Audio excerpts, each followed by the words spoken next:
What is happening, everybody? Welcome to the first ever Savage and Friends podcast here, alive and alive in sunny Los Angeles, California, here with my first friend, our first podcast friend. Welcome to the stream, everybody. Big round of applause for Synymata. Yo, how's it going? All right, Synymata. Do you just want to call each other our superhero names, or are you done? What should we call you? You can call me Anthony. I'm gonna start off with kind of like a softball question. What is your favorite thing about being a musician? Oh God.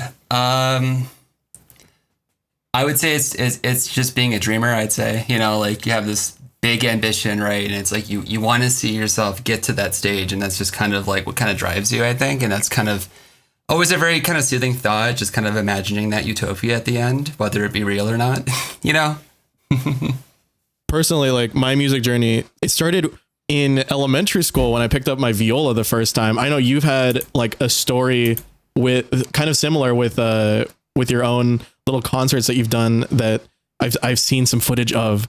Will we ever see the return of Anthony playing live instruments?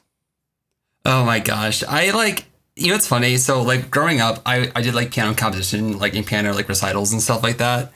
And it was the most like traumatic experience because like I would always be so nervous. I couldn't eat beforehand. And I would get there and we would get like the order of like all the people that are playing. And then it's like sometimes I would be like last, which would be like horrible. And then other times I'd be first. And I'd be like, okay, I can just get it over with, And so it terrified me that I would get up there. And even if I knew a song really well, I would sit down and my hands would be like clammy and I like couldn't do it. And I would just like choke. And I know that like my dad has so many videos of me like at these recitals just bombing and like just dead stop in the middle of a song. And I'm just like, what am I doing? And so for that, there's a bit of that like kind of trauma. So to do it live, it would take I don't know. We'll see. I mean, I could see myself getting over it and just doing it, and it's not like playing like some like electronic stuff live or like whatever I'd be playing live. It's not like I'm playing some Chopin piece or something that's like very technical. So I could see it happening, but I think it'd just take a bit for me to just be comfortable with doing that. So speaking of getting comfortable, like playing music live, we've been working on a little bit of a project for your upcoming. I don't know. Is it announced? Can I even say announce for your? Yeah. Is that? Oh yeah. Okay. Oh, yeah. Okay. Yeah, I on Twitter I already was like I'm working on an album, and then like 6 weeks later I was like I finished the album. So yeah, it's known for sure. Okay. I don't want to pull a Tom Holland and just spoil it for everybody. No, you're good.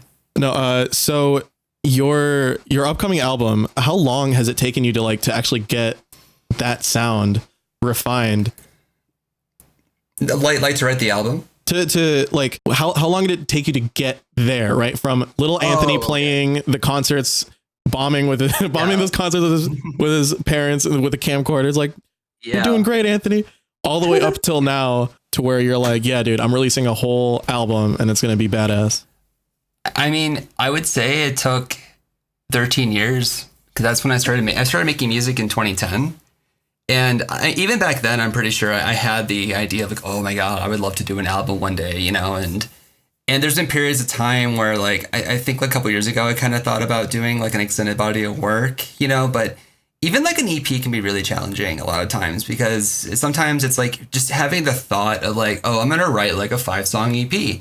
Like that, like alone can kind of like choke you. And then you realize, wait, I don't know where to start with it. And then it's just kind of like, you just kind of fall apart, but I think like in the last, 3-4 years, I just think like my ability to like just kind of like sit down with people like in sessions, like vocal sessions, and just write music and be consistent in terms of not walking out with like nothing and stuff, I think that was a big piece of it, and I think the biggest thing with the album was I didn't really I didn't psych myself out in terms of saying like, oh, I'm writing an album. And then it's like, okay, great. I only have like 3 songs kind of figured out. I got to think about the next however many.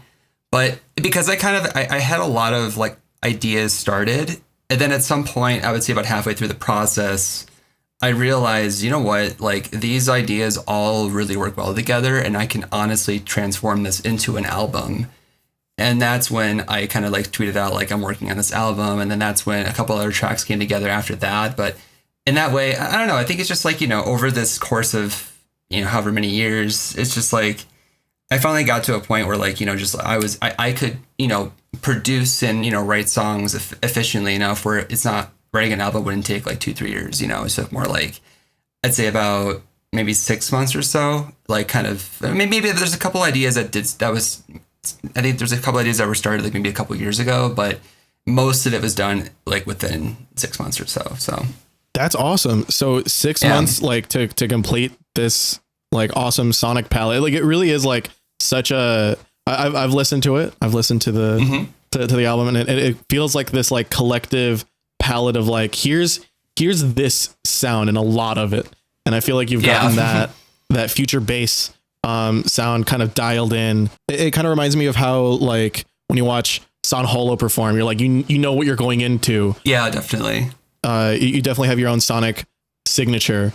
That's very true. Yeah, that's the thing. Like it's almost funny how that all happened too. Like it was kind of that like my sound, because I know like a lot of people they hear like the power lead that I do a lot of times, and people can be like, oh, that's a Synymata drop or lead or whatever, and it's like that came about naturally, which was really nice. It was never really a thing that I decided like, oh, I have to have some signature sound and I'm just gonna just find it or actively look for it. It kind of developed naturally, which is really nice to say.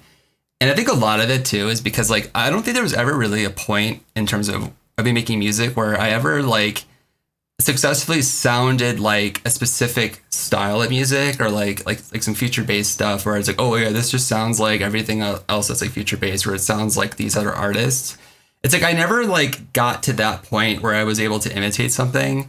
I always was just kind of like not nowhere near like certain realms like that. And so whatever island I was existing on, over time, I just kept figuring out the way that I like to do things. And that's kind of where like those sounds and like kind of like my style like came from. It's just from that evolution and just naturally just kind of trying to refine it, over time. Were you always like going to clubs and stuff like that? Like as a young person, like was young Anthony out raving, or like did your musical influence come like from within, from listening to music?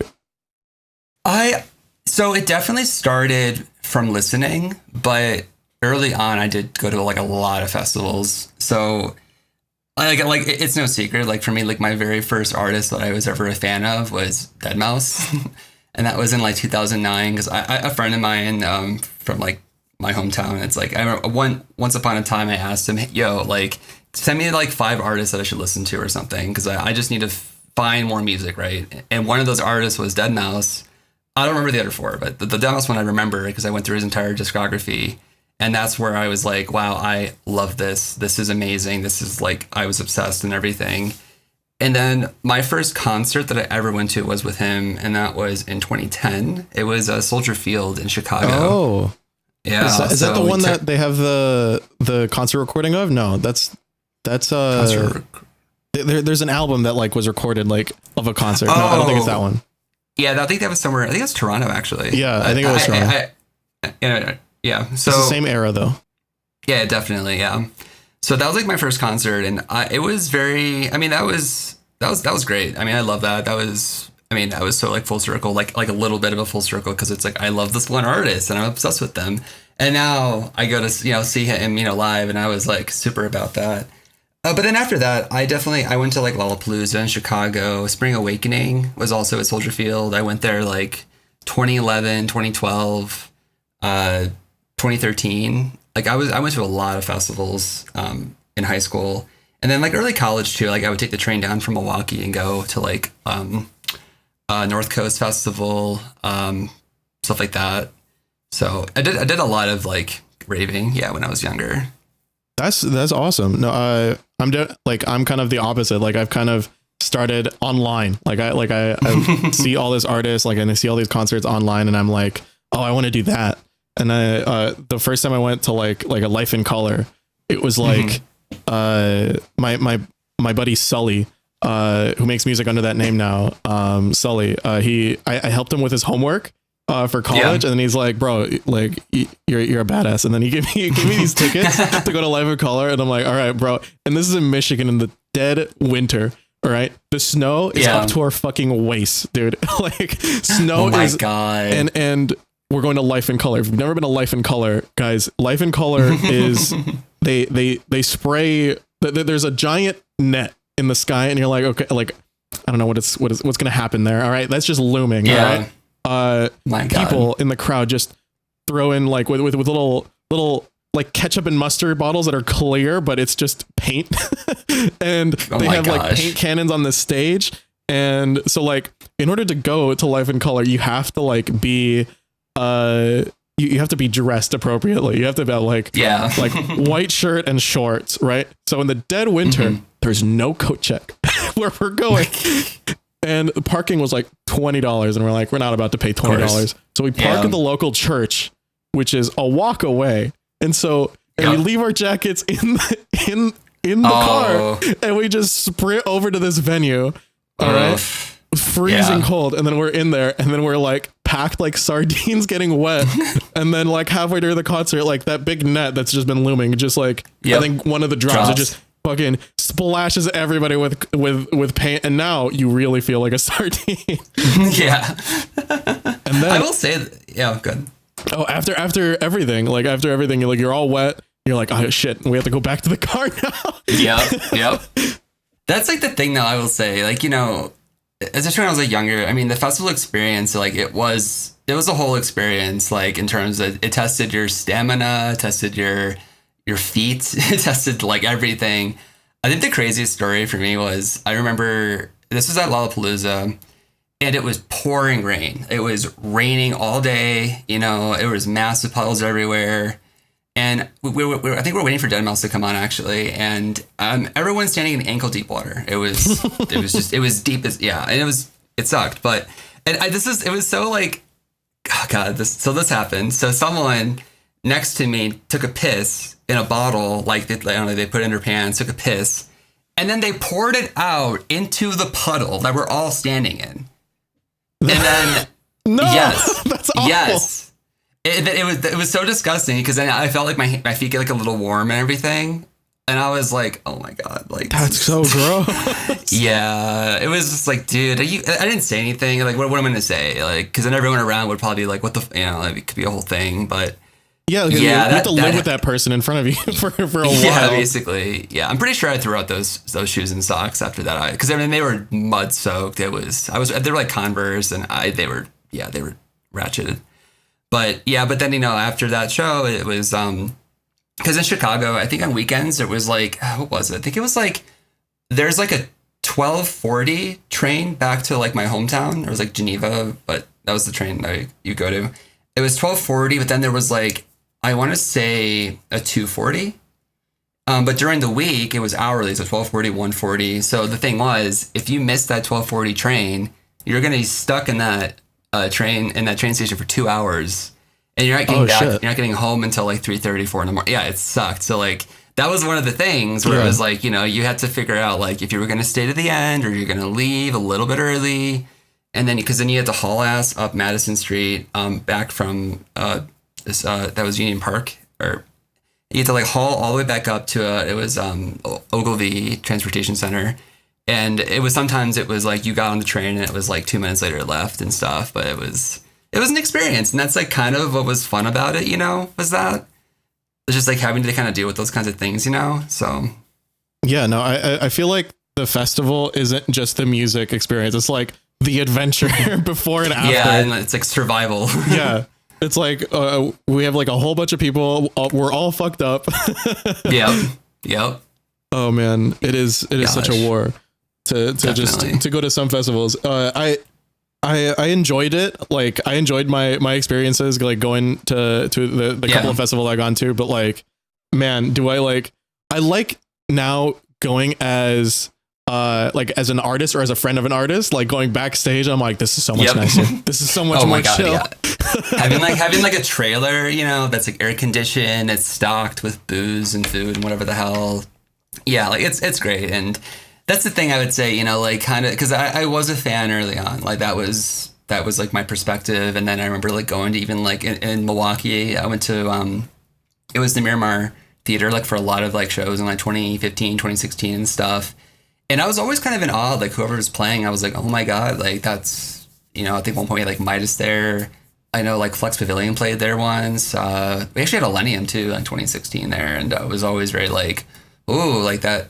It was great. It was great, you know, but but obviously like once you start playing your own shows, you kind of get it. You kind of get like what goes on backstage. You kind of get like the whole, you're kind of just waiting around a lot of times on your phone or whatever, you know, and eventually, you know, like you get to play. Then after you play, then it's like, you know, you just have to, I don't know, find your way back to a hotel or something like that. But it's just, you know, I kind of feel like the industry in a lot of ways for me, like over time or like early on, you know, when I would look at it, I would think of it as like this, it was just so many like layers to it. And it was like a mountain. It was super vast and tall and whatever. But like with time though, like that mountain in my head kind of like shrunk to more like, it's like a hill, you know, it's very small and it's like, you know, like we're all people, you know, it's nothing about like, you know, standing on a stage is like makes you some kind of god. It's just that you're playing a show, you know, you're playing your music, you know, you're connecting with people and stuff, and that's just kind of like what you do, you know. So, what's your favorite part about playing a show? Like, what is your, like, walk us through that that mindset of like you're readying up and like you're looking forward to that one thing. I would say it's whenever I've looked out and it's like I see people like singing along to a track of mine. That's never gonna get old. Like I remember at when I was playing at EDC last year it was the night mode art car, you know, and I was like looking out and like I was playing Guilty, like I was like looking out and I could see people like singing along like I'm guilty, guilty, guilty, don't look at me, you know, and I was like, damn, like those people know that song, that is sick, you know, and that never gets old for me.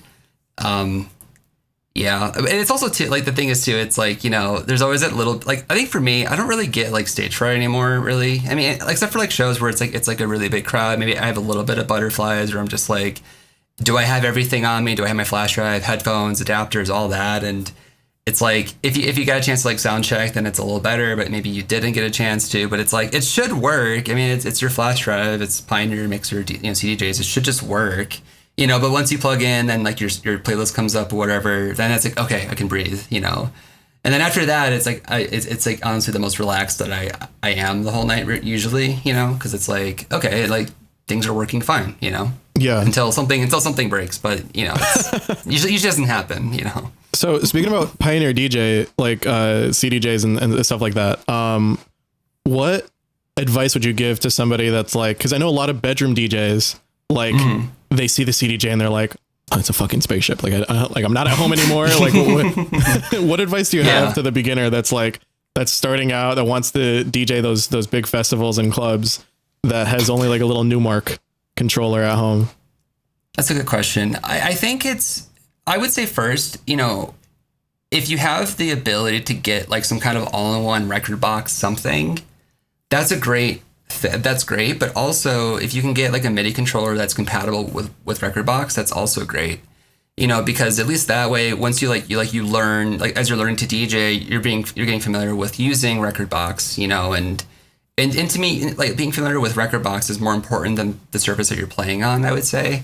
Because I know for me, like for so many years, because I did a lot of like open format DJing in Milwaukee, I was playing with a laptop and a Vestex VCI 400 MIDI controller, you know, and to this day I still love and prefer Traktor because it just felt more fluid, and like I could trust the beat, like the gridding and stuff. So like if I grabbed like a song from like iTunes, like because this is like open format DJing, you know, like I trusted that the grid would be right. With rekordbox, it's more like trust but verify, like everything, even like dubstep stuff. It's like it sometimes it just gets all screwy, you know, but. So for me, it took time to kind of get acquainted with like those little nuanced things, you know, with rekordbox and just how it works. But that's what I would say though, is like, you know, if you can at least like start using rekordbox, because if your plan is to you know, be using flash drives on Pioneer mixers and stuff, at least being familiar with that is probably the best thing to do, you know. so like let's say you get that Pioneer DJ like little controller mixer. All right. Mm-hmm. Now you're DJing shows, like but you're just a DJ. How do you become a producer? How do you do what you do? How does that happen? I would say it is a completely different thing. And the overlap between production and DJing is like, it's like this big. It's there's like barely any kind of overlap there for me. And the reason is because it's like, because you can be a DJ and not be a producer. Like there is no requirement that you have to make music to be able to DJ, and there's a lot of people that just DJ and they enjoy it and they love it. And that's good. I almost feel like it's almost like an expectation that people that are producers just happen to know how to DJ, but that's not really the case either. Like it's a completely different thing. I mean, there's like the 1% of things that kind of translates. It's maybe understanding like, just like, 16 bar for a build, 16 bar drops. Maybe you should, mix songs like on, like in terms of structure and stuff like that. It's probably a good idea. Maybe you understand, maybe mixing in key is a good idea. Maybe that's helpful. It's like little things like that are maybe what you could take from like producing to go to DJing, but so I would say like if someone wants to go from DJing to production, it's really like you're basically, going to Google or ChatGPT and saying, hey, how do I become an EDM producer today? That's like kind of your first question. You're starting from ground one, I would say, but it's good that you know how to DJ because, but also I know I have a friend of mine. I remember he literally played his first show. I think it was at EDC, and he said he never DJ'd live before. Really? Like, ever. Yeah. That's terrifying. I know, right? Like that, because I remember like back in high school, because I DJ'd like Sadie Hawkins dance and like prom and stuff like that. Oh, that's awesome. And yeah, and I remember like for that Sadie Hawkins dance, I literally set up everything at noon. The dance wasn't until 10 p.m. Yeah. I was that nervous. I was so nervous. I was like, I want to make sure that everything is set up, and if for some reason I have to go and get something or drive by something, whatever, I can do it. But like 10 hours though is like, come on, But having that kind of anxiety though, and like playing like, at EDC for the first time, or like a club opening for someone, a lot of eyes on you, that would be terrifying, but it's obviously being prepared is good. If you have like, I mean, so many people like will have their sets set up like song per song, it's not like they're like sitting there and like reading the crowd and trying to figure out like, like what they should be playing. Cause I mean, that's like more like open format DJing, but like in a venue or a festival, an hour slot, it's like you want to be really tight with your set, and also you are performing more so than you are DJing. And so you can kind of do whatever the fuck you want,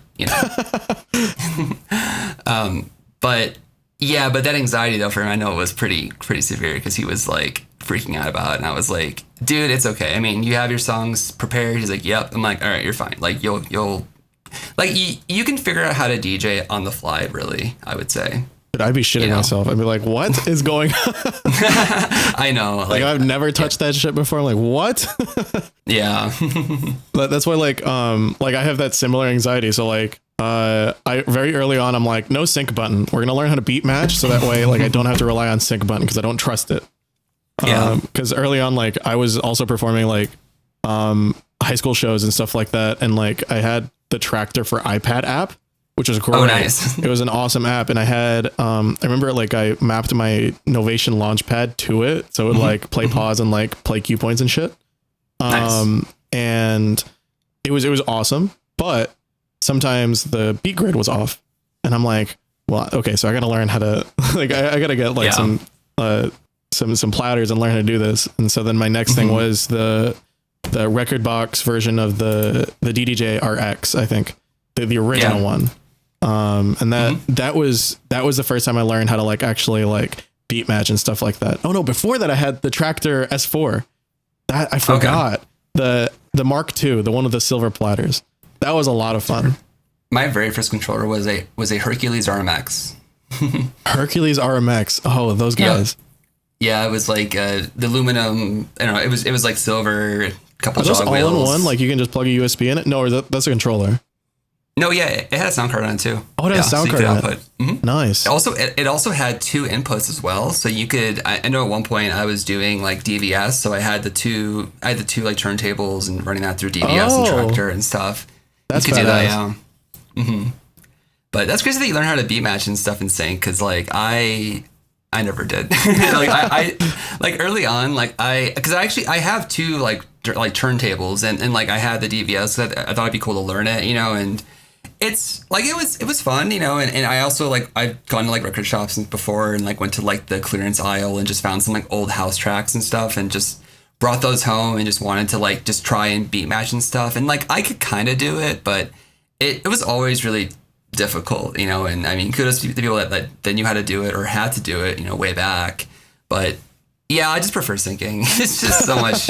It's just easier. You don't have to like worry about things and stuff. But yeah, when you're performing like festivals and stuff like that, you have all of that stuff like synced to like the DMX. Yeah. You have the pyro. You gotta make sure your confetti cannon is synced to the drop, or else you're fucked. Exactly. So you made a distinction earlier. You said that DJing is not the same as like performing your music. So like, what do you consider performing your music? Where does that switch come in for you?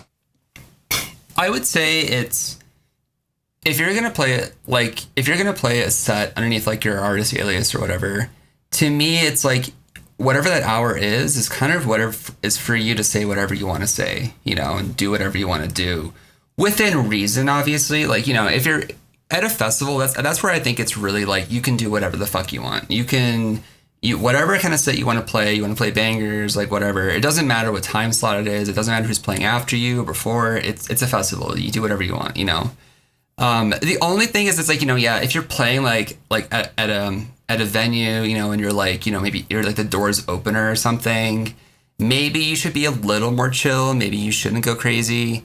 Maybe you shouldn't. Maybe you should, play stuff that's kind of not really your brand or anything. Like I know sometimes when I open for some shows in Milwaukee, I would play like house music, early on, and maybe like the last like third of my set, I would maybe switch to like kind of more my music and stuff. But like playing like dubstep to like an empty room to me is sometimes like the cringiest thing that I've seen live, where it's just like there's no one here and you're not playing anything that's very inviting for people to come up and start riding the rail and stuff. So like, what are you doing, but yeah, but the thing is, it's like, because like when you're DJing and like I DJed in Milwaukee, like open format, like 4.5 hour sets on weekends at bars, like for like 7 years, something like that. And it's when you're doing that, it's like your job is to keep people dancing and drinking, and also if you really suck and you're bombing, then people will just leave and go somewhere else.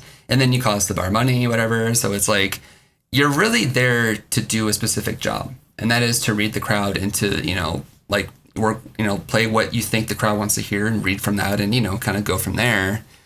But the thing is like, if you're playing like a hard ticket event or something, it's like, you don't have to really care per se, but it depends. So, what is your favorite backstage hobby to do while you're waiting?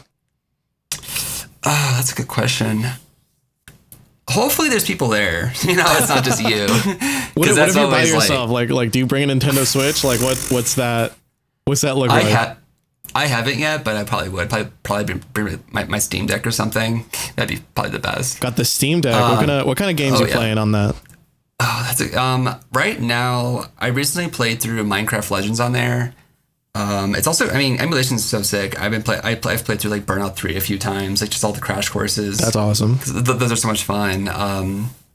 Hollow Knight I played through on there. I am waiting for Silksong. God damn it. The one thing I don't play, and this is kind of weird, but like I can't. Okay, like I love shooters, FPS games, and all that. But for me, that's for a mouse to shoot with. I grew up playing PC games. I grew up playing shooters on mouse and keyboard, and to like try and play like Halo on like controller, to me it just doesn't work. I just can't get into it because I'm just constantly thinking like I could do this better on mouse and keyboard. So it's usually like games that are like maybe more casual or just they don't require like aim shooting or something like that.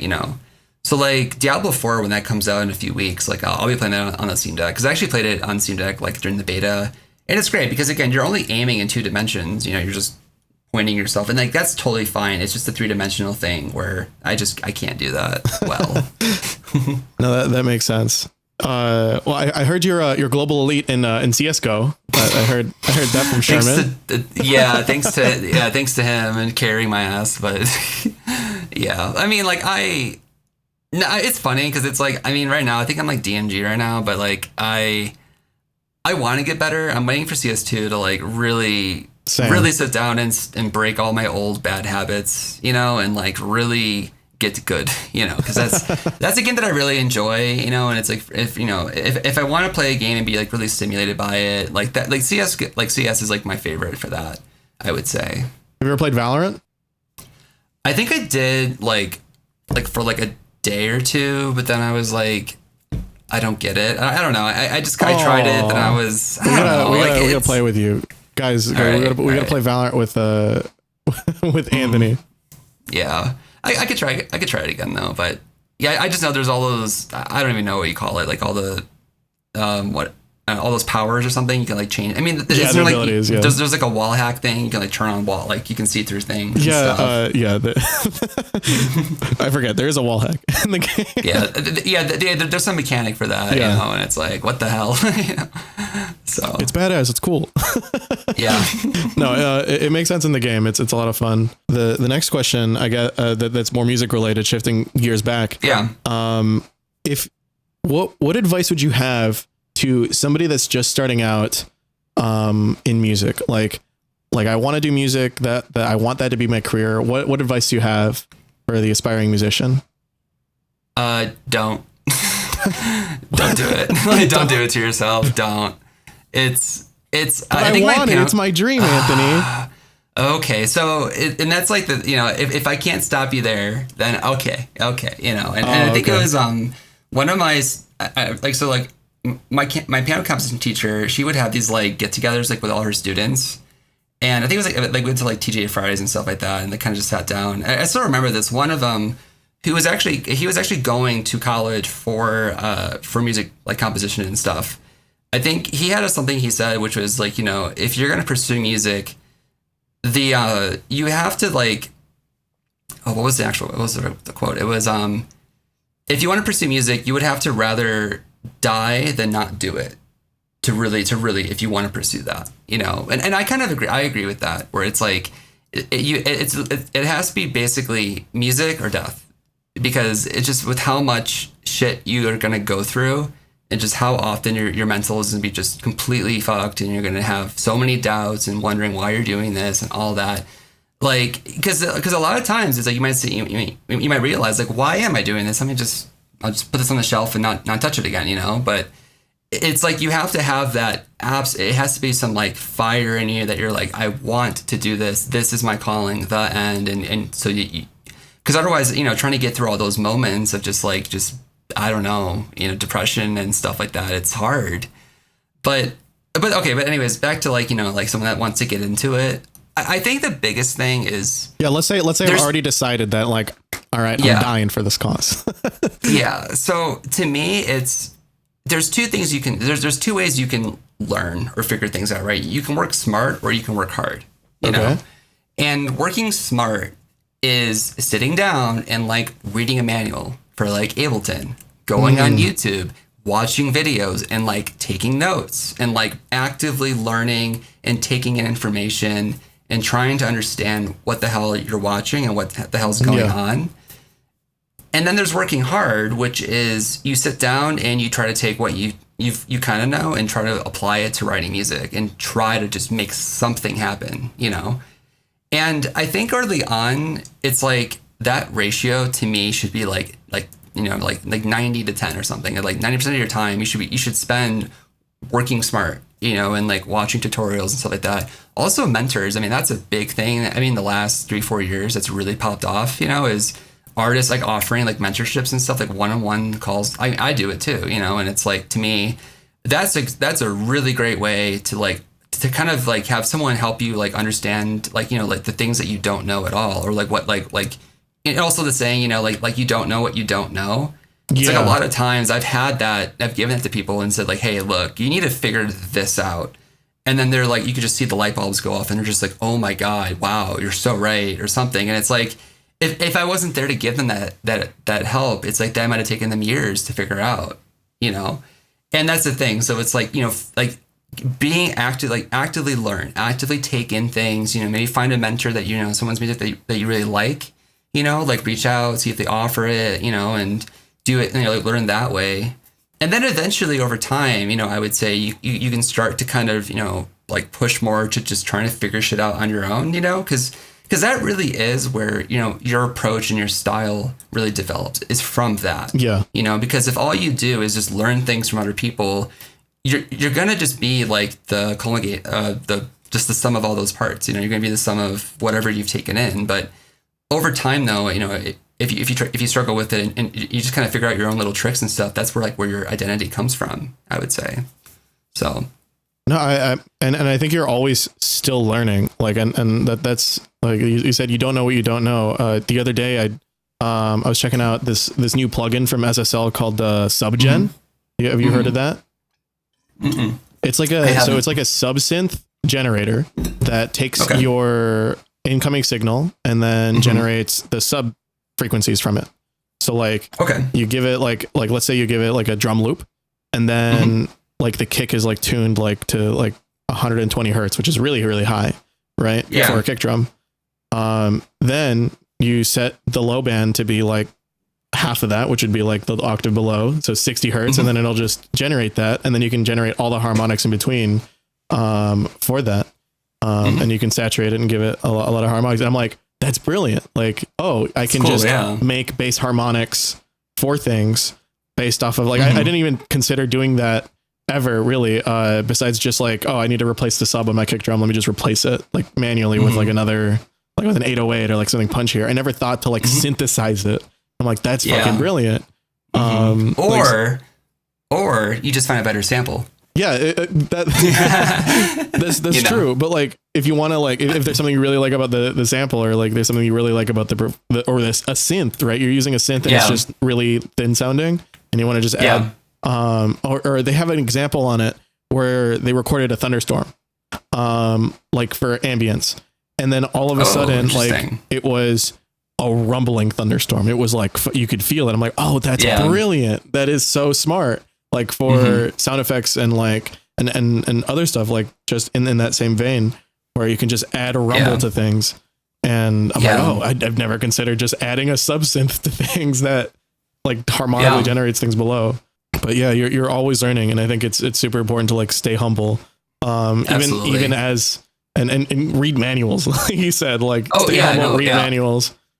At one point, I literally I downloaded like the Ableton manual, and I like read it completely through like on my iPad and like highlighted stuff, because there was like so many things that I was like, oh wow, I never knew I could do that, and it's like I just kind of like would and then I would like remember those things like next time I sat down and stuff, so it's I mean, and that's the thing, like it's so important to do that, because I know for myself, this is definitely like a do as I say, not as I do, because early on, I was kind of the opposite, which is really bad, like where I would like watch videos, I watch tutorials, but then a lot of times I'd be like, yeah, I know that, but again, for me, it's like I made bad music for a long time, like something like 8 years, I would say. I made bad music, and a lot of it is because there were certain things where I didn't understand, like the importance of songwriting and understanding, like, you really need to understand, like if your song is like melodic driven, you have chords, you really should understand what your chords are doing. You should understand, like, you're not playing some weird inversions, or like these chords make sense. And if you want to add complexity to those chords, then you can do that, but it's all controlled, right? Because I've taught so many students where it's like, I'll pull up their project and we would look at the chords, and like the chords don't make sense, where it's like a weird inversion, they have like random weird notes in it, and I asked them about it. It's like, well, why are you doing these chords that way? And then they usually say, oh, well, I just did it by ear and it sounded good to me, which it's like maybe it can, but again, it's like, sometimes like for certain tracks, you don't need crazy complicated chords, or like what your song is really calling for is just simple diatonic, first, third, and fifth. That's all it really wants. And then if it does want sevens and nines, whatever the hell, you can add those. That's fine. But like you want to start at that, with simplicity and then build from there, not start with whatever the fuck and just, okay, it sounds decent and just leave it. And then have it cause problems later because you realize, wait, my bass note isn't, it sounded weird this entire time. And I thought it was the production. I just need to EQ the bass better.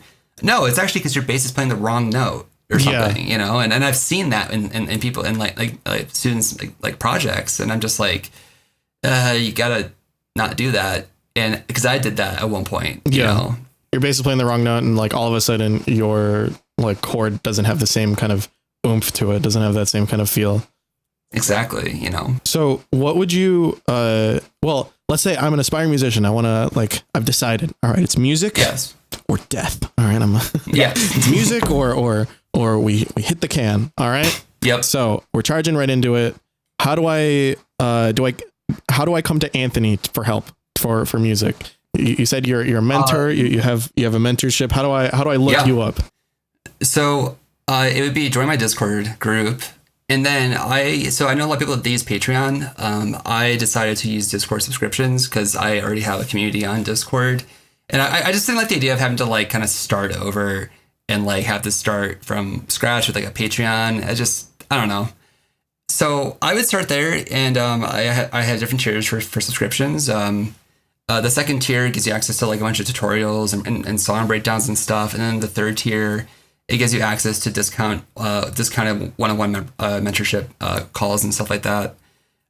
You also can just reach out to me on Instagram or whatever and just ask do you have free time to do a call? I have some stuff I want to look at with you, and I see those messages and stuff. So I would just start there. All right. Well, yeah, you heard it here, folks, guys. You heard it here first. Jesus Christ, I can't speak. Just DM Anthony and he'll tell you how to fix your shit. Yeah. You can also use this, my community Discord, where we have a bunch of music producers as well. We're all happy to lend an ear on your stuff. So yeah, appreciate that. We're all here. Happy little family. Yeah, it's been good though. But I don't know. I really like doing the breakdowns and stuff. I think a lot of people have found those to be really informative. Can you fix my marriage? Sorry. Fix your marriage. I'm sorry. That's oh my gosh. I've been reading chat this whole time, and that's the one that broke me. That's the one that broke me. Fix my erectile disc track function. Yeah, yes to that one. Yes, I can help.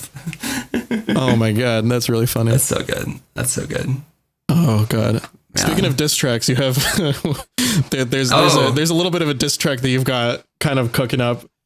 Mm-hmm. It's kind of like a moderate diss. It's like a little shade that you're throwing. Yeah, it's subtle. If you know, I would say, But I'm excited for all that. I'm excited to roll video content though. I know once I finish when I finish the album, I honestly I really haven't worked on new music really in about a month now, which has been good because if I was to work on any new music right now, I think it would be kind of in the same vein as the album, and which is fine, but it's also well, I kind of want to see coming back to it maybe after a few months, what else comes to mind, what else do I want to make, but recently, I've been working on a lot of video content with your help, editing it all, and we've definitely been banking a lot of video content, which to me, I will say kind of opens up that whole topic of what is an artist these days if you're a music producer and stuff, how do you approach social media, or how important is it, right? And it's kind of sad, right? To me, it's today, if you want to be a music producer, you also have to be a content creator. 1000%. Yeah, you have to be and so kind of going back to people that want to get into music production, what I would also maybe amend that with as an alternative route. Yeah, is if you wanted to go be a music producer, go be a TikToker first, and then figure out how to make music later. Okay, that's good advice. Because it's that's kind of the reality, and it's if you're comfortable if you're already comfortable in front of a camera, already comfortable making content, video content, whatever, I mean, that's so important today, and it's taken me a while to get used to it. I mean, like I've been kicking the can for a long time in terms of making that kind of content. And then finally when like, Sherman, introduced me to you, it's like that really finally like lit that fire under my ass to like really do it, because I think to me, it's like I just never had the time to like really get deep into like video editing and be like just super like how you are, where you can make like a really catchy video. It's like I can edit together a break. Oh yeah. And it's like for me, I can edit like a breakdown video like no problem. But it's like for something that has to be like really like just tight, it's not something that like I can really do or like have the time to like invest into, But if someone figures that out first, I mean that's great, Oh, I pride myself in making the most short, tight, annoying ass videos. I know. Oh my God. Stuff that just has that hook to it, that sheen, that polish. My biggest issue myself is just like taking all of that knowledge of like video editing and stuff like that and putting it towards myself, because like when I work for like, for somebody else, like, it's so much easier to like tell their story, because like I can kind of editorialize it. Whereas for me, it's like, it's so hard to tell my own story in the way that I envision it. Cause I envision it so much more like, I don't know what I envision at some points where I'm like, I have no idea what direction I'm going in. Like I kind of need like that second, point of view to like tell me like, hey, like you should do this. Like I need a manager in my ear to tell me like, hey, you got to do these things. But I'm like, I'm a good manager for other people. That's the thing. I've done leadership roles and I'm like, I'm good for other people, but I can't do that for myself. I'm like, it's like, maybe I just don't respect myself. Maybe that's the issue. Or maybe, maybe I would say, heavy constraints kind of inspires creativity a lot of times. So like if I dump to you like a script and a bunch of videos of stuff, it's like you had that, those are your anchors to work with, that's what you're gonna work with, and you can make something. But if you're the one that's editing the video, it's like, I mean, how often you could be like, oh, I didn't like how I said that, I'm gonna like re-record it quick infinitely. But then you could but you can go deep into that so often where you're just constantly iterating on something, and that's like why for me, like with artists that like sing, but also produce, it's like I have so much respect for them, because at some point they have to just be happy with what they did and move the fuck on. Because like I think any take can always be like a little better, but a lot of times you have to realize, for fans and whoever else, it's like whatever you did is good. You don't have to change it, but when you have the ability to change it constantly, then that's when you get into those ruts, I think. Yeah, no, when like you can constantly iterate on something, you're just like you will always just then iterate. Like that's the one like pro and con of like digital recording, where it's like with analog, you have a limited amount of space on the tape that you have no extra leeway. You have to get it right the first couple of times. There's no like there's no retries really. So like get it good first.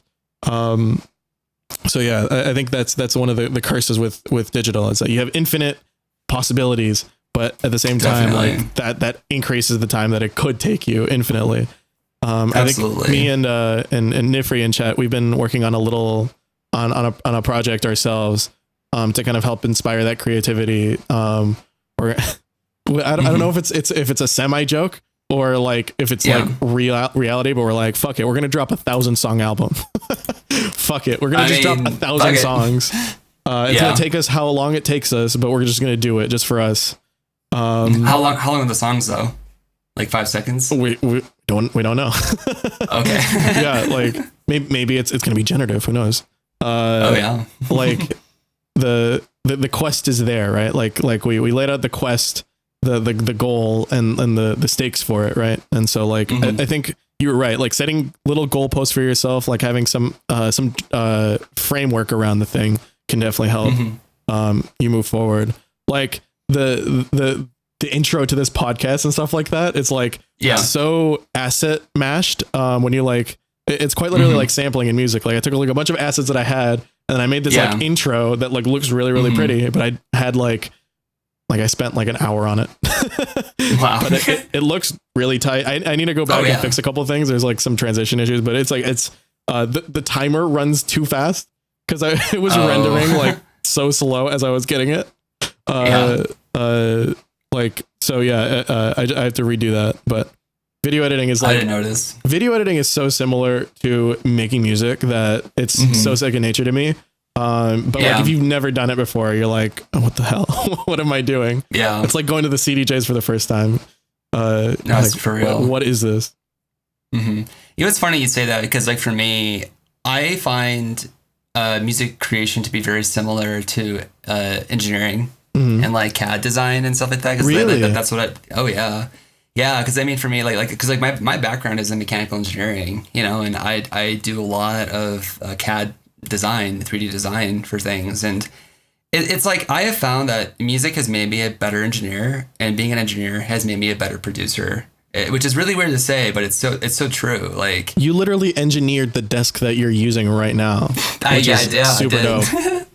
Yeah, because that was funny because it's like I remember this was about 4 years ago. I was like looking online because I wanted to get a different desk, you know, and I was looking online for like what would be like a good desk, and I literally was like looking at like every price point, like everything, like, and I couldn't find anything that I liked. Everything just was like it was too small. It was rectangular, you know, or it's like some of those like professional like music desks or whatever. They're more like for like video editing stuff because I mean they have all the racks and everything, which to me it's like I do want to get into getting racks eventually, you know, but at the time I like wasn't an interest for me. But I was just like I don't like anything that I see. I just didn't. And then I remember one day I started just kind of as a joke to myself like, okay, what would be like the perfect desk? And then I kind of arrived at this like kind of spaceship saucer like shape. It's like curved. Just an actual spaceship. It has boosters on it. Basically, yeah.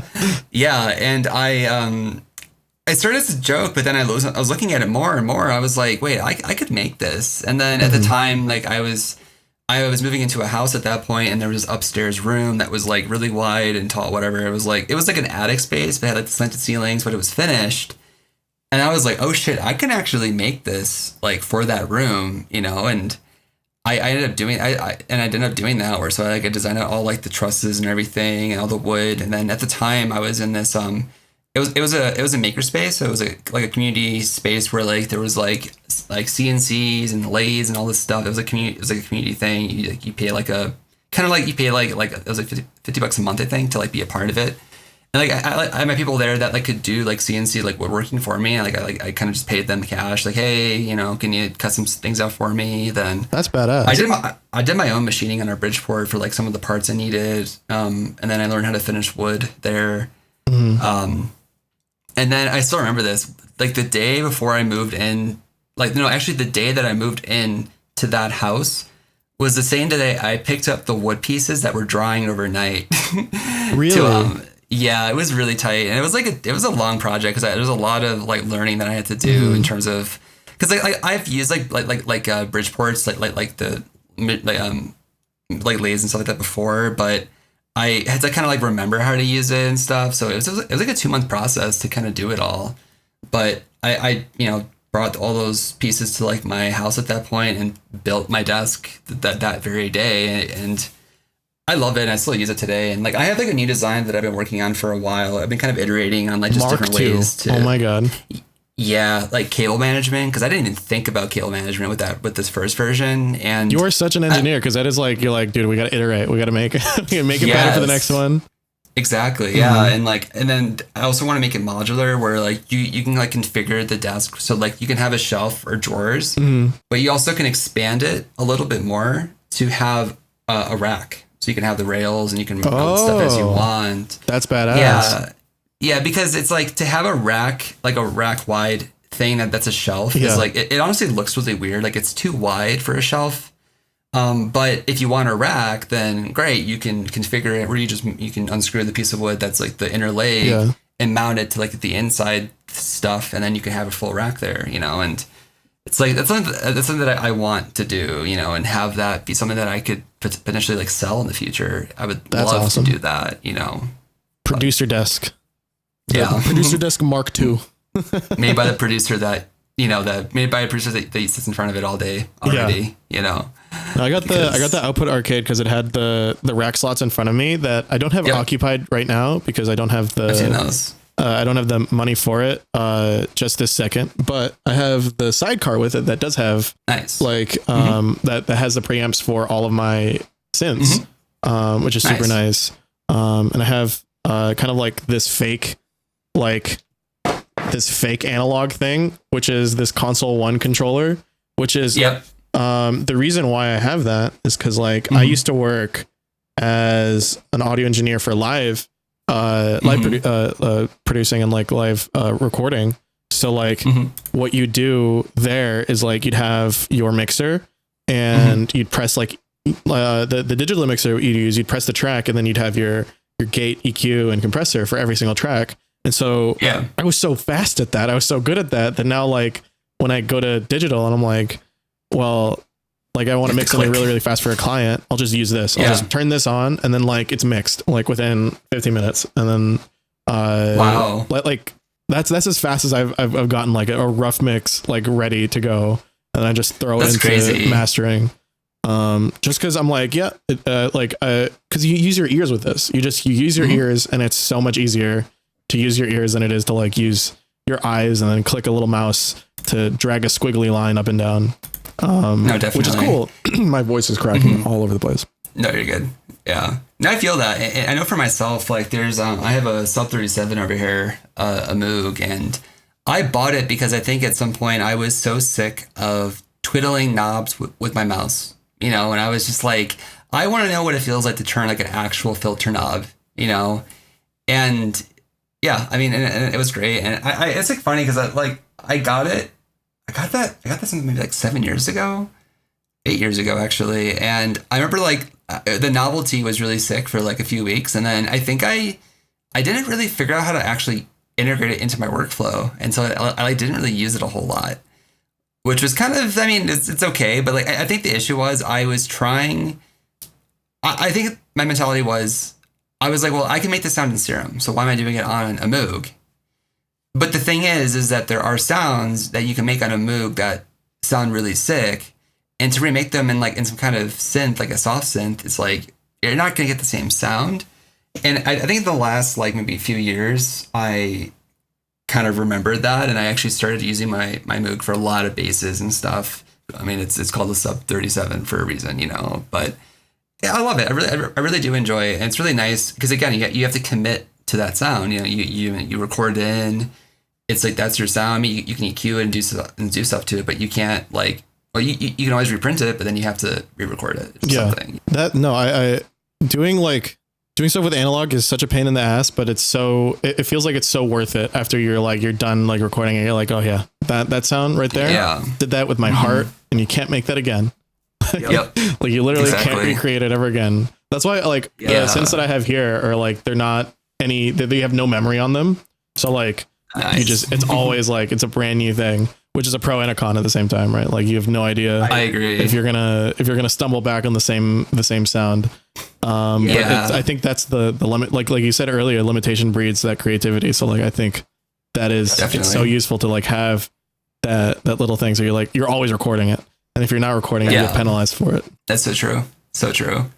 And I know on the Sub 37, it has banks and presets and stuff, but I honestly find it kind of annoying because it's because you can save a preset, that's great, but obviously all the knobs are not where they were for that preset, and I guess you can use Sub 37 editor. It's a VST that will show you where everything is, but it's you still have to go and turn the knobs and put things if you want to take that sound and then go further with it. And so I agree, where I almost would prefer to just not have the banks, so it's I have to just make stuff and commit to it, and that's it, but yeah, if you have commitment issues, analog is not for you. That's so true. So true. Shifting gears a little bit back to the music culture, EDM kind of had this it used to have this attitude of being more bro-y, there's literally a term called bro step, when the dubstep kind of thing exploded with Skrillex. So coming into 2023, 2024, like, how do you feel like representation wise, your presence as an artist and artists like you that are in the LGBT space? How do you feel like the space is moving in a general, like into more inclusivity, or like is it still kind of this like really misogynist and like really small niche?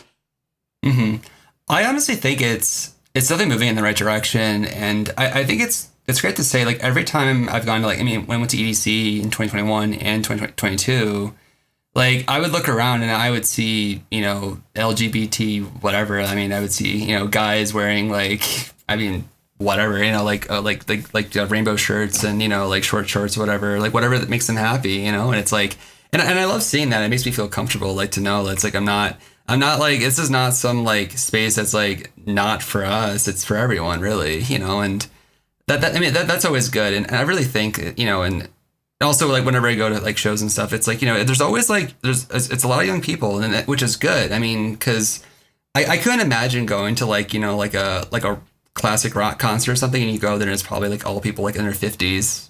Like there's like no young blood or anything, you know. But with EDM, it's like there's always like young people like getting into it and stuff, and it's like and that's always gonna be like pushing the whole scene to be even more inclusive, you know, which is so great, because that's something that I definitely love about going to shows and stuff. Is just I'm just comfortable being me, or like if I bring my fiance with me, it's like I mean we feel comfortable together to be there, you know, which is always awesome. Do you feel like artist wise, like there's a lot of representation, or do you think the industry needs a little bit more work to kind of include more LGBT voices and sounds?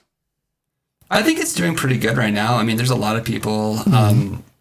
You have like Recno, More Kismet. I think Rossi as well, you know, then you have me, you know, and I think it's doing, honestly, it's doing fine, you know, which is good. And I know for myself, it's like, it's kind of like, it's like to kind of take it or leave it, you know. It's like, you know, if you care, then great. And if you don't care, then that's great. That's fine too, you know, because I really do, like, you know, for myself, you know, like, my music is like the most important thing to my brand and my identity, I would say. Like, that's the most important thing, you know. And I'm happy to say that, you know, like, no matter like whatever else I might throw on top of it, you know. I mean, we've been working on like videos and stuff for, like, you know, Reels and TikTok and whatever. It's like, it's good, like, in my head to know that, you know, my music is always going to be like the big thing, and everything else is just orbiting that and just kind of amplifying the music, really, which is good, you know. And that's the same thing for like the whole, like, you know, me being gay thing, you know, and I like it that way, you know. So you don't let it define you, but like you kind of like have it as you have your music speak for your for you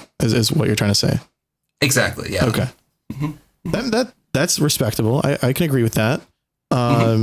Do you feel ever like you want to bring that, like I know Recno in his music, like he has does he go by he, him, or are they, them? I don't know. I think it's he, they, I think. He, they, well, I guess I wasn't necessarily wrong, but yeah. So do you think with their music, like they bring like this more sassy kind of attitude, like this very, very gay, like persona? Definitely. Do you think we're gonna get that like in a future Synymata track, like a little bit of a sassy kind of twerk track? I don't know. That's a good question. I mean, I know like the one song, what was it Grizz did? I'm young, gay, and I'm handsome. It was the what was that song he did? I can't remember. The feature with Recno, I think. Yeah. Oh, was that Recno? I think so. I guess I have to go look it up now. A second. I know it's saved. It was like a twerk track, and like when I heard it, I loved it. We're gonna get Synymata Recno collab in the future. I'm sorry. Yeah, that's Recno. Yeah, Medusa. Yeah, that song. Yeah, like that. Like when that song came out, I was like, this is a fucking bop. I love this. This is so sick. You know, and that's kind of thing for me. It's like, you know, I've been doing a lot of like, you know, melodic bassy stuff, dubsteppy stuff for like a while, you know, and it's like but like I've made a lot of music like over the years. Like I've made a lot of different things, you know, and I definitely want to kind of explore that a bit. I think it'd be fun too, you know, because it's like, it's not like, I mean, look at Skrillex. I mean, he's made everything. Oh, 100%. He's in every genre. You know, I would love to do like pop production and stuff. Like, I love the idea of like going into a studio with like an artist and sitting down and just being like, all right, like, what is your vision? Like, what is it that you want to do? Like, what are you, like, what's the vibe right now? Like, how can I help you achieve, and how can I help you achieve that? You know, and that's like, I love the idea of doing that, you know, and something that I want to get into one day for sure. You know? So as we start wrapping it up, I just want to ask like big questions here. Why the butterfly? What does the butterfly symbolize to you? Yeah. Why'd you pick that? That's good. I think it really symbolizes, because I've been making music for a long time, and I have definitely have kind of reinvented myself a lot, and that's kind of before I really figured things out too. You know, I mean, a lot of like, you can go on SoundCloud and just like search me. There's like some random like trap stuff from like 7 years ago that sounds nothing like what I'd make today. It's all like experimental like trap music.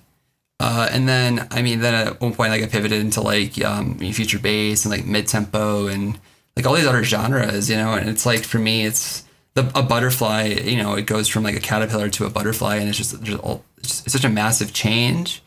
And I think for me, it's like it really signifies that in myself, where it's like, you know, I'm always changing and evolving into different things, you know, and like, I know like my taste and like how I approach music, it's like, it's not even something that I control, but like I naturally evolve over time without even really trying. Because like, there's songs I listen to that I put out, you know, 2-3 years ago, and I think to myself like, wow, I really wouldn't do that today. I still love it, but I really wouldn't do a song like that today, you know? And there's no reason for that. It wasn't some kind of active decision. But that's the thing for me. I feel like, you know, with time, I just evolve, and for me, like, a butterfly really kind of captures that, I would say. Okay. Also, it looks really dope. For those of you on TikTok or on Twitch, you can't see behind him, but there's a neon butterfly that's badass in his background. Yeah. So in the same vein, then what is a Synymata? What is a Synymata? What relation does that have with a butterfly? Are they just like, are you creating the association? You're like, I'm the inventor of this.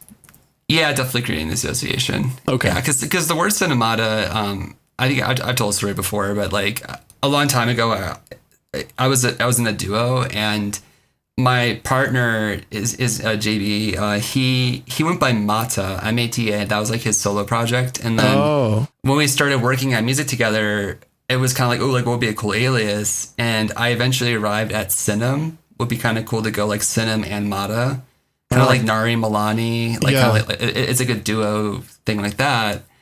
But you know, about a year later, we ended up splitting off just because it was just like I was doing a lot of the music stuff, and it was just like it wasn't the right like fit essentially. Yeah.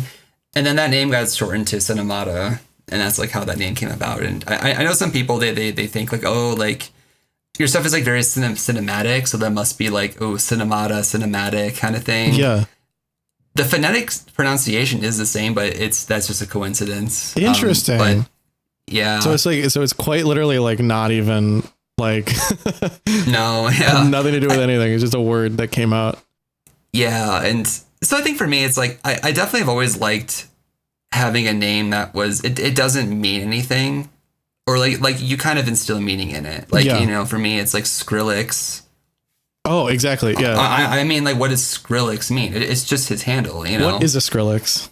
Yeah, exactly. You know, compared to something like I guess like Dead Mouse. I mean, Dead Mouse is always going to have that Dead Mouse association, which is fine. That's his brand, but it's like you're always going to have that.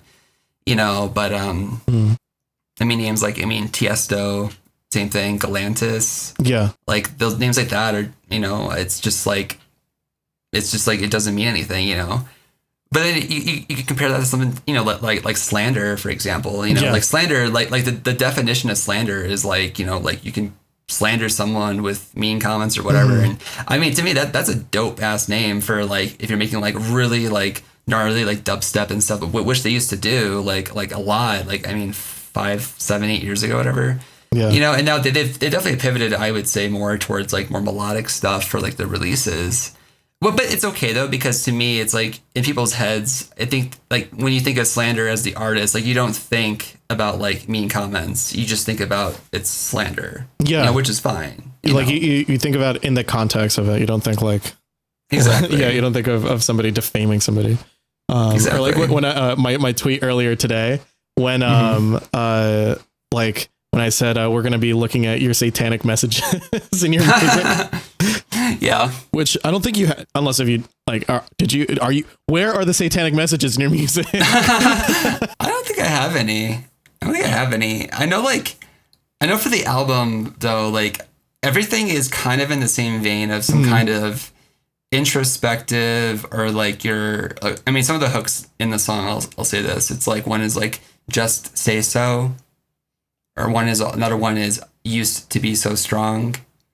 Another one is like leave me waiting. You know, it's kind of all in the same vein of like something has been bothering you and something about that is, you know, like you're trying to like figure out like what it is, you know, or like how to like navigate that, you know, and it's just kind of like that's like I would say like the message, at least with that album. And I think a lot of my songs, I typically end up going towards the more like those darker, more melancholy vibes in general.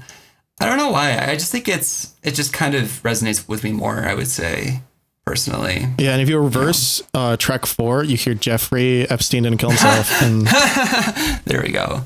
Or like I know Maddie, and at one point he did something where like he put like in like the if you put like the sign to like a spectrograph or something. He had like his logo or some like stuff in there, like up like in the way high frequencies or something. There was like like a whole what's it called, when there's like a scavenger hunt, like like he had like a little scavenger hunt for to find his like lost record, and if you found the link for it, like there was I think the word on there was Celine, and so like there's like he released Good Faith, and then there's another album after Good Faith, which was not a released album, but if you found the secrets, the ARG, that's what it's called. If you found the ARG, Easter egg, you would find this album available for purchase. So there's like a limited amount of people that have the vinyl for this album. And if you find it on YouTube, if you look up Celine EP from Madion, you can hear the album, and it's like full of dark ass music. And it's really, really cool. But it's like one of those like little Easter egg moments. So, where's that for you? Is there an ARG in this album? I mean, like it's still, there's always time to add it still, I would say. Oh shit. Not at the moment. I could add something like that. You're going to add like GPS coordinates to, that'd be sick. It's to like find a little treasure. That'd be cool. That'd be really cool, actually.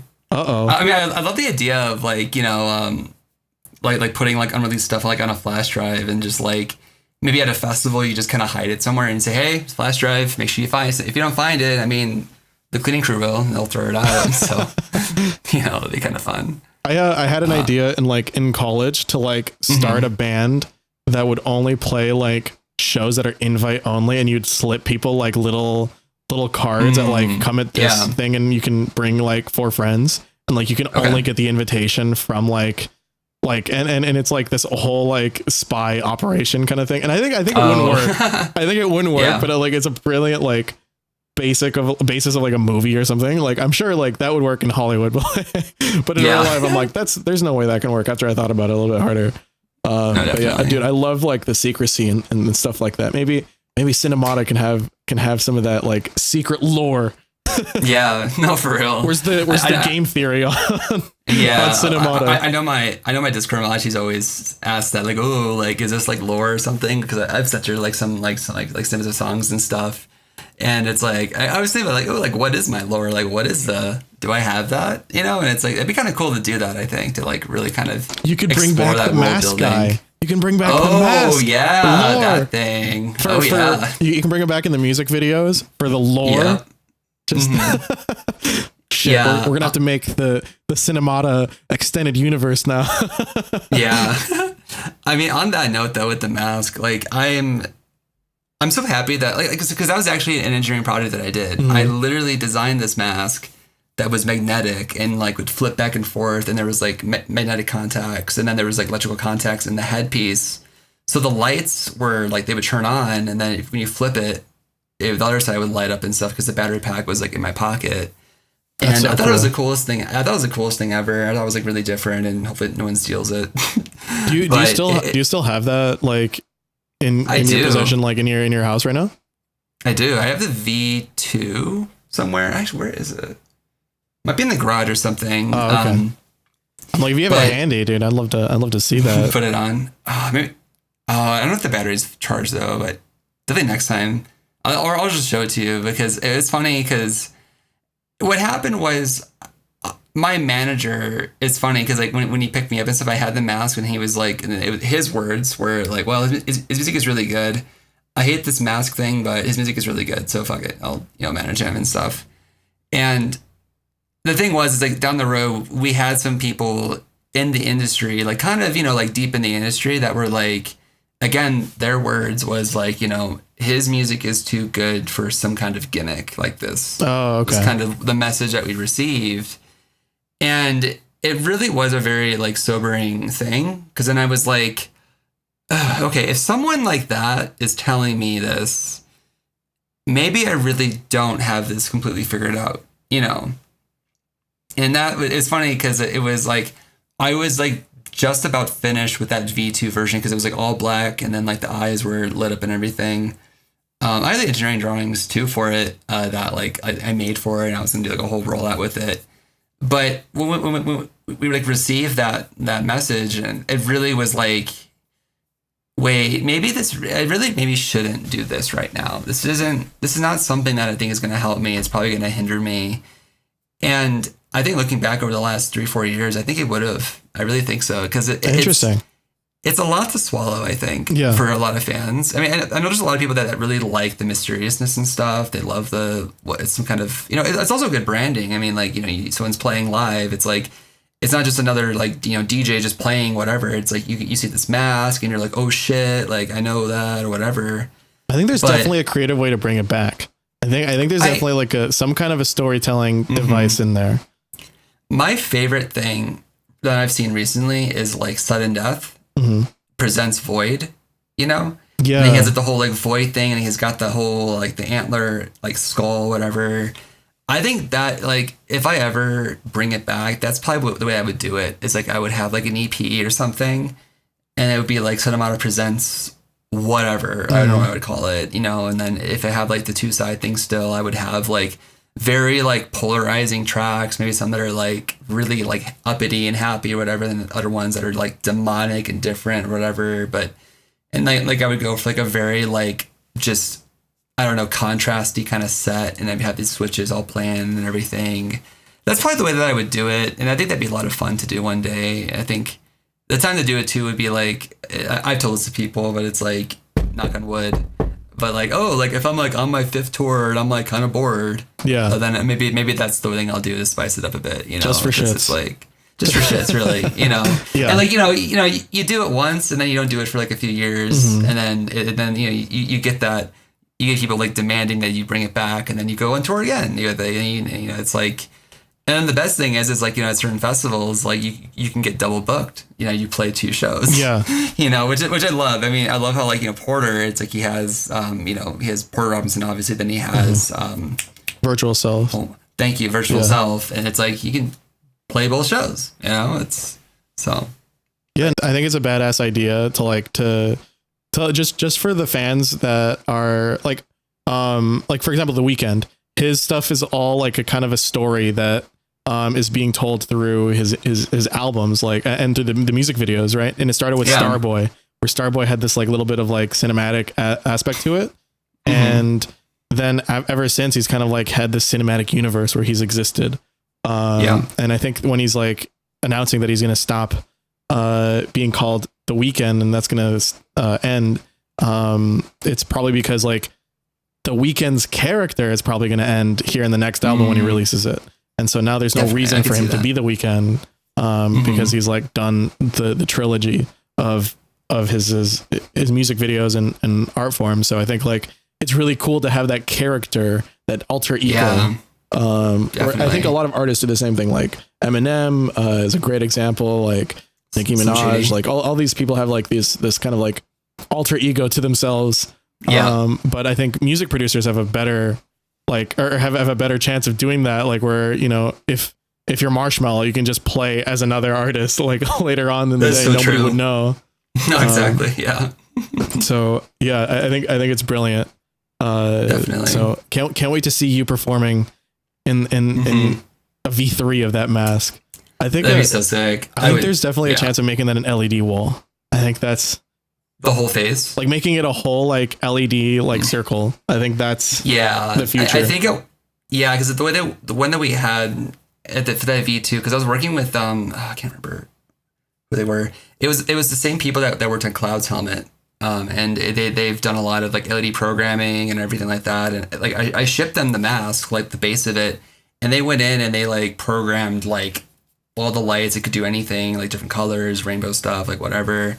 But to me, it does make sense though to like you just go for a full wall, because then you have so much flexibility, because you can obviously have like your face, like whatever the face is, but you can also have it switch to just like, I don't know, like funny shit like emojis or whatever, you know. It could be interesting. And in a lot of ways, it reduces complexity too, because then you're not like trying to hide wires behind things, and because it's like the whole thing is it's just an LED screen basically. Mm-hmm. So right, you know, it's super easy to incorporate in your set because it's just a screen. It's just it's a moving screen. Another thing for someone to like do some visuals on. So, but I would hate to make like such a good set of visuals for something that like everybody just has their phone at. Like have you seen like videos of Last of Us concerts where it's just everybody's on their phone recording the thing because it's so badass. Like the visuals are so fucking cool that they're like, oh dude, I gotta show everybody at home. yeah. It's so funny too, like because like I do that too. Like whenever when I went to EDC and there was like a song that like came on, I was like, oh my god, I have to capture this moment. Like I take my phone out too. It's funny though, because then like ask me how many times have I watched that video? Like I don't know. You shared it on social media, and that's all that matters. Yeah, exactly. It's like but it's funny though, because it's like everyone has that same instinct to like take out their phones and record shows like that. But I don't know. It's just interesting, you know, instead of just like enjoying the moment, I guess, you know. I've stopped recording so much garbage on my phone because I realized just how much trash we make. Like how much digital trash we make and consume. So like I'm like, okay, no more.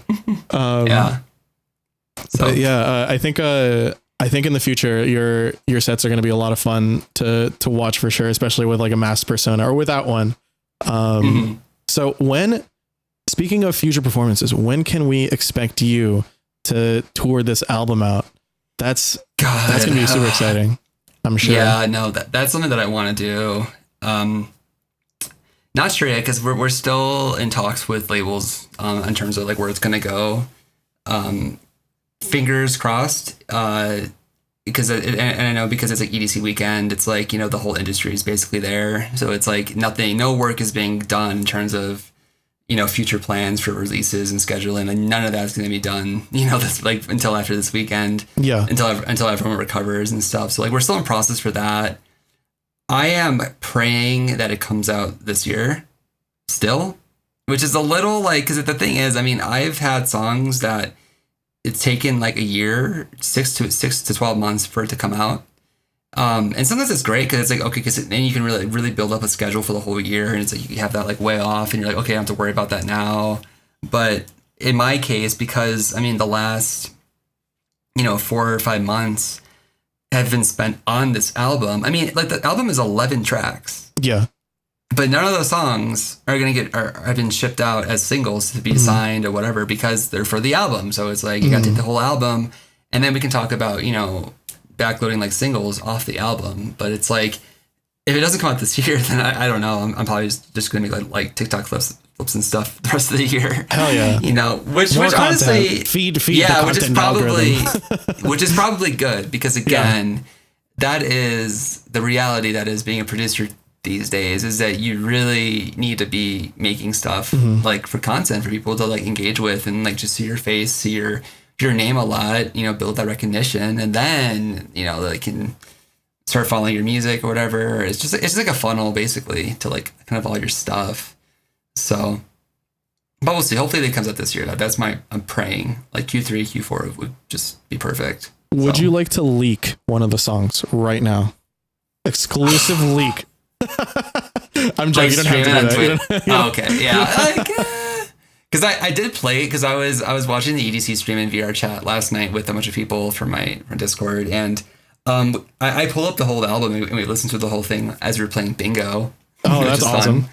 Yeah, it was fun, and like everyone's reactions was really sick to it. But yeah, maybe not just yet. Not just yet. All right, we're holding our cards close to the chest here. Yes. All right. As we wrap up, everybody, do we have any questions from chat to Anthony that we didn't get that you guys would like to know? It's been I saw one here about the Skrillex album, like my thoughts or our thoughts on it. Oh yeah. Skrillex album, badass. Best. I love it. I have listened through it like 3 or 4 times. Just like I was working on something, I was like just put on the whole album. It's really, I love it. It's an evolution of Skrillex. It's like, and it's what he is today, and it's different and fresh, and it sounds like him. Yeah. And I love that, and I think it's so sick. Also the other one too, because the other one, the second one he dropped was it was more like, I think it was more like kind of like pop songs that he's worked on or something, and then he kind of compiled into an album. It was also really good too, but that first one, the Quest for Fire, I thought was really sick.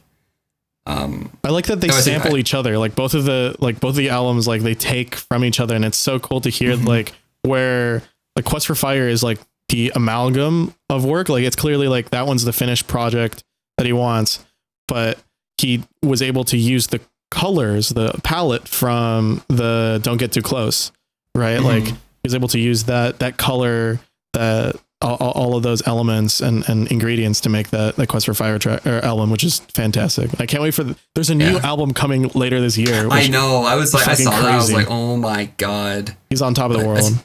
I see another question here. What is your favorite song you've worked on and why? That's a good question. I think if I had to pick just one, I would have to say probably Guilty with Favorie and LV. Because that song, it took a while. I mean, originally we weren't even sure about it being like an EDM track because it was so personal to Elle. And the original demo, because like what happened was one day she was like, I'm deep in my feels, like send me some stuff you have. And I was like, and it was like funny because that week what I did was I recorded, because whatever week that was a few years ago, I was like, I'm just going to write a song a day. I don't care what it is. I just want to just write something a day, like just different. And the demo was called, I think, Tuesday. And it's a very like kind of like low, like just chillish kind of track. Cause like 140. But then she wrote the majority of like the first verse and the hook to that demo. And it was so good. And I don't think I really understood what to do with it for at least a year, I think. Until eventually, like me and Favorie, like we were like throwing stuff back and forth, and I sent him like those vocals, and then it just kind of sparked this whole other direction with it. It has a kind of like dark energy to it, But it's cool though because it's like the dark vibe of the song that's released compared to like an acoustic version of the track is like equally as strong to an acoustic version, which I think is really rare to have like a song that like really fits both molds perfectly. But then it was like just like the complexity of getting the vocal to like just work with that song and like all the different ad-libs and lyrics. I flew to Vegas to record that vocal with Elle, and we like wrote like the second verse and everything. It was a lot. It took a piece of me, it took a piece of Favorie, it took a piece of Elle, and it's just like it was a lot of work to go into that track, but just the result of it was just incredible, and it was, I love it for that, I think. And that's probably my favorite to this date because it was a long process, but the result was just so good to me, I mean, whenever you work on something that's just like the end result is so good, it's like everything, all the work was worth it. I think for me, that's Love Song with my best friend, Katie. Nice. We put this showed me, together. yeah. What was that? The one that you recorded, like you mic'd something. Yeah, we mic'd it like really mics. Stupidly. Yeah, like we ended up because I was teaching at Western Michigan University. Like I was able to use their recording facility. Special thanks to John Campos of Western Sound Studios, and my one of my mentors and my professor from Western Michigan University. It was an amazing experience to be able to like go back into that studio and to record, because it's really like that's home. That's my alma mater. That's home. That's where I learned how to record, how to use analog equipment. And I was finally able to put that project that I would have wanted to do in college, but I didn't know how to do it. Right. I didn't have the knowledge or the maybe even like the instinct to do, right? Like I didn't have and probably even the drive to do something that hardcore. But I know that that's what I would have wanted to do. If I'd been presented, with this perfect storm of things. 'Cause like me and Tiny recorded this on Discord on a live stream. Like we recorded the demo like a year in the past. And then, fast forward, I'm like, I'm working for the university. The opportunity is popping up and I have some extra money. Let me fly you over and we're going to record in the studio and we're going to and then my brain was working like, well, I kind of want to make a music video. So like, how the fuck am I going to make a music video? And then I went to one of my good friends in Michigan. His name is Charles Curtis and he is a fantastic, wonderful guy. And he came up with this brilliant idea of like, maybe it's two lovers, like with this like scavenger hunt where they like look for, it's like you get one note that takes you to somewhere else. And then it all leads up to like one big moment, like they propose to each other, like something, right? Like something very cute, that takes you there. And I'm like, that's a brilliant idea. Me and Katie are best friends, so we can't do that. I would have to hire actors for that. So I was thinking scavenger hunt. And then I thought bucket list, right? And that's where the idea for Bestie Fest came. It was from that conversation I had with him of like having a scavenger hunt kind of like bucket list thing. And then we recorded it, every single one of these things for TikTok. I'm like, brilliant idea. Like just 22 different things for TikTok. And then the 20-second one was going to be the music video. And the music video is just a compilation, just literally a montage of it all. I'm like, fucking brilliant. I'm like that cracked out, like executive that in marketing that's just like, figured it out, dude. Fast X. They're going to say family 20 times.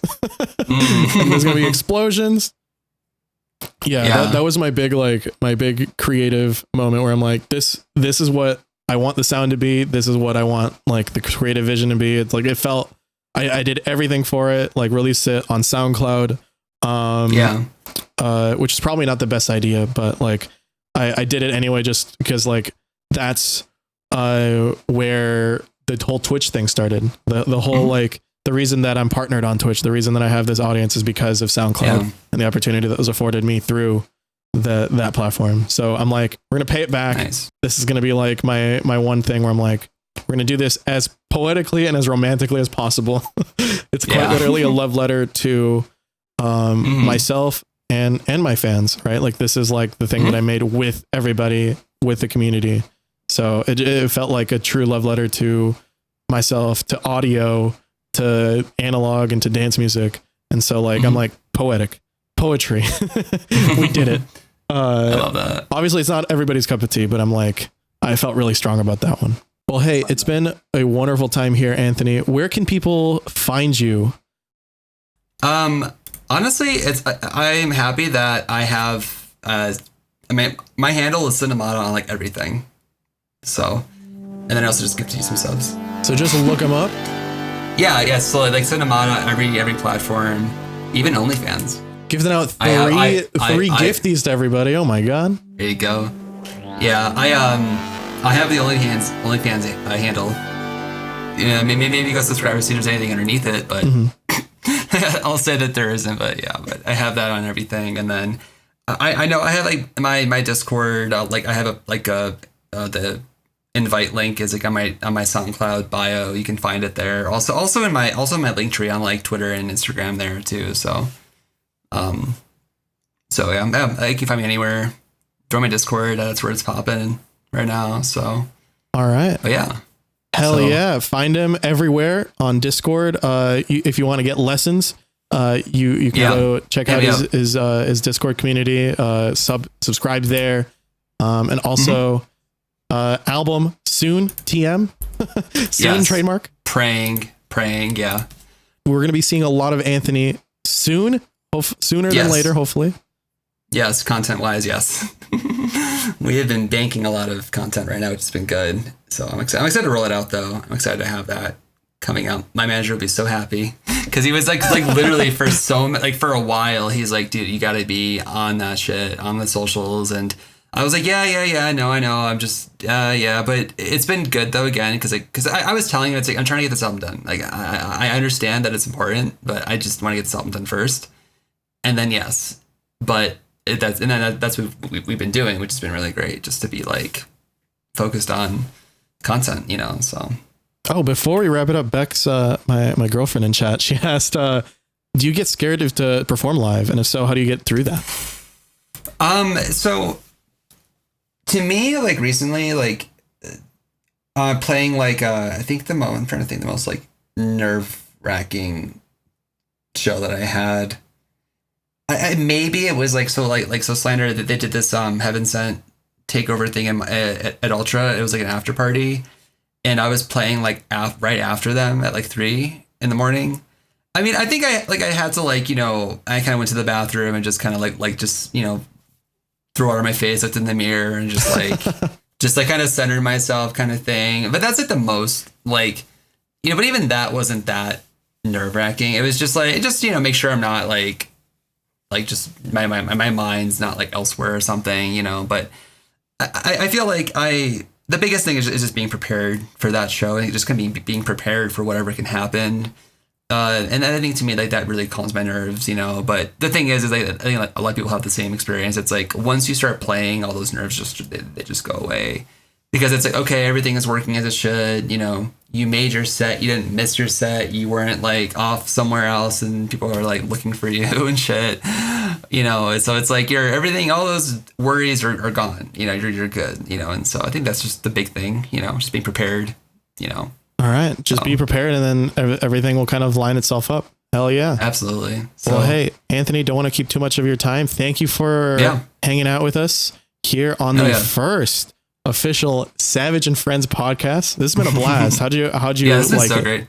Oh, this is great. I like personally, like, I love doing like interviews and podcasts. Like, to me, it's like the most, it's the most like natural I feel like I am in front of a camera. I feel like I've been definitely getting a lot better with the content we've been doing, which is good. But I mean, like a bit ago, it's like, it was always like, well, to like sit down and like try to make some like very like just like catchy like video. Like it always kind of was, I don't know. I was never really comfortable doing that, but I am more now. But I still feel like interviews and podcast stuff is still like my favorite kind of medium, to kind of talk and communicate things, So. It is hard as hell for me because I have so much anxiety going in my brain right now. Really?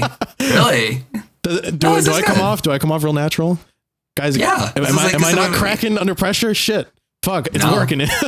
Damn, I mean, you stream what, like what, 8 hours a day minimum? Yeah. Like, how long do you stream? So like, I mean, you're comfortable in front of the camera for sure. No, I still get so much anxiety, like really? out here doing the damn thing. Interesting. Like it only gets easier until it isn't easy. That's like my one word of advice for if you're doing live content. It gets easier until you don't make it easy on yourself. Like until your brain starts overthinking it, and then you're like, okay, I'm like deer in front of the headlights, because you're overthinking it. It's kind of like the best way I can kind of equate it, it's like when you're kind of thinking in your brain and you kind of hear the same thought over and over again, and you're trying to like it kind of feels like you're repeating things, like you're like you're kind of in your own echo chamber, and then you're like, and then you forgot to even think. Like you're like, what the fuck was I even like? Why was I in my own head for that? Yeah. Like you're literally like a human buffering bar.